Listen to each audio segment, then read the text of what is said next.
À la une de la presse. Cameroun Tribune titre sur la législation foncière. Les députés veulent du changement, écrit le journal. Et face au fléau qui mine le secteur, accaparement des terres au détriment des communautés, exclusion de certaines couches sociales, conflits nés des différents abus observés, la représentation nationale, nous dit Cameroun Tribune, a interpellé le gouvernement hier sur l'absence d'un cadre législatif et réglementaire viable. Les membres du gouvernement présents sous la conduite de Henri Ayébéa, ici le ministre des Domaines, du Cadastre et des Affaires foncières, ont rassuré qu'une nouvelle loi était en cours de préparation. Et puis Cameroun Tribune nous annonce également cette campagne de vaccination de masse qui va débuter demain ici au Cameroun pour faire reculer le virus, le coronavirus. Conseil national de la communication, il faut se faire respecter, nous dit également Cameroun Tribune ce matin, allusion à ces premières sanctions du CNC version Chebokin Kalaboupsi qui ont été rendues publiques hier ici à Yaoundé au terme de la 28e session extraordinaire. Mais comme toujours, c'est leur application qui permettra de dire si la nouvelle équipe est en voie de restaurer l'autorité de l'organe de régulation des médias sérieusement mise à mal ces dernières années. C'est à lire donc dans les colonnes du quotidien gouvernemental Cameroun Tribune. Le quotidien Le Jour revient lui ce matin sur l'affaire Martin Kamumim et ses avocats de Malika qui dénoncent le parquet, titre le journal. Il soupçonne, poursuit le quotidien Le Jour, le ministère public de manœuvre contre la citation directe déposée le 24 juin 2021. Il soupçonne donc ce ministère public de manœuvre contre la citation directe déposée le 24 juin 2021 contre le journaliste sportif impliqué dans une histoire d'atteinte aux mœurs. Biodiversité également au menu du quotidien Le Jour, des espèces menacées d'extinction ici au Cameroun, nous dit le journal. Et puis quatrième prix Pierre Castel, le riz Made in Cameroun a été primé lors de cette cérémonie. Réforme foncière également au menu du quotidien bilingue Émergence. Ayébéa ici a été cuisiné par les députés, écrit le journal. Le ministre des Domaines, du Cadastre et des Affaires foncières a échangé hier avec les élus de la nation, nous dit le quotidien Émergence, qui évoque aussi ce danger des inondations dans la région de l'extrême nord. Autre sujet à lire dans les colonnes du quotidien Émergence, le lieu du tirage au sort pour la Coupe d'Afrique des Nations 2021 qui va se dérouler désormais au Palais des Congrès ici à Yaoundé.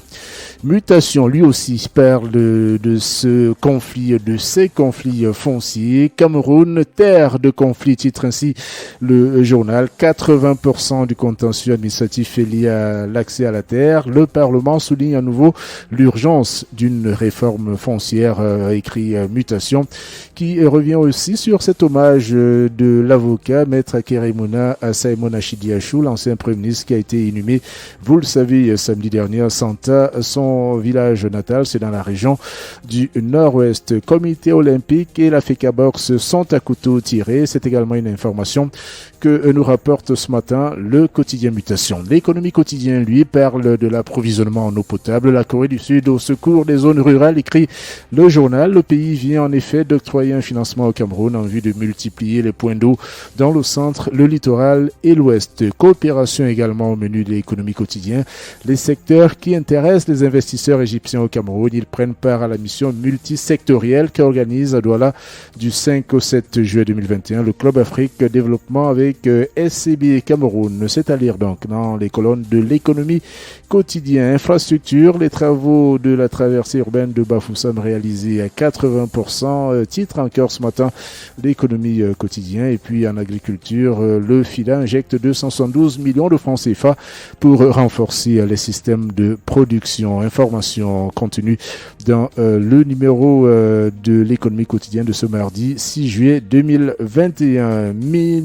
Ministère des Finances, rebond d'émergence, patriotisme, tout cela pour lui, Paul Moutazé. C'est en tout cas l'avis de l'hebdomadaire Le Point. Autre journal en kiosque ce matin, c'est Repères, Eurobond 2021, les non-dits d'un succès, titre le journal qui précise qu'avec brio, Le Cameroun vient de lever 450 milliards de francs CFA à des conditions plus avantageuses qu'en 2015, mais l'implication du Fonds monétaire international dans l'opération met un bémol à l'enthousiasme observé, écrit Repère, qui nous parle encore ce matin de ces 600 enseignants absentéistes qui sont menacés de suspension. À lire donc dans les colonnes du journal Repère. EcoSanté, lui aussi, est un kiosque ce mardi 6 juillet 2021. Riposte contre le Covid-19, titre le journal. 4000 personnes déjà vaccinées à l'Est. Ce sont des chiffres qui ont été révélés le 2 juillet dernier à Berthois par le docteur Désiré Mintop, délégué régional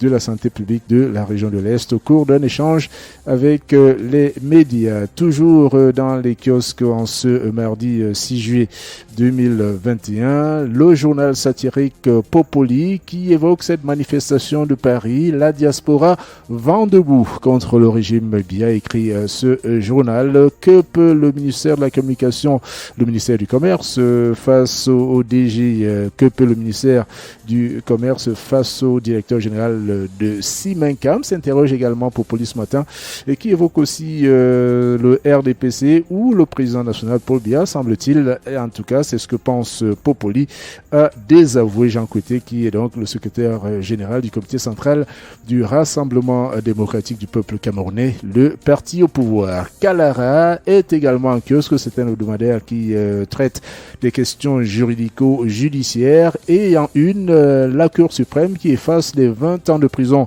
de professeur Gervais Mendozé. Kalara évoque ici du favoritisme et explique qu'après l'échec de la grâce présidentielle, le pouvoir obtient de la haute juridiction qu'elle exonère la mémoire de l'ancien directeur général de la CRTV des lourdes peines écopées devant le tribunal criminel spécial. Dans le même temps, les condamnations d'Abba Abba et d'Akonozi ont été confirmées. Enquête sur les coups bas de Charles Ndongo dans l'affaire Vamoulke, c'est aussi à lire dans les colonnes de l'hebdomadaire Kalara. Et puis, abus de confiance et escroquerie, l'épouse du ministre Nana Boubacar dans de faux marchés au ministère de la Défense, écrit encore notre confrère Kalara. Voilà pour ce qui est de la une de quelques confrères de la presse écrite ce matin.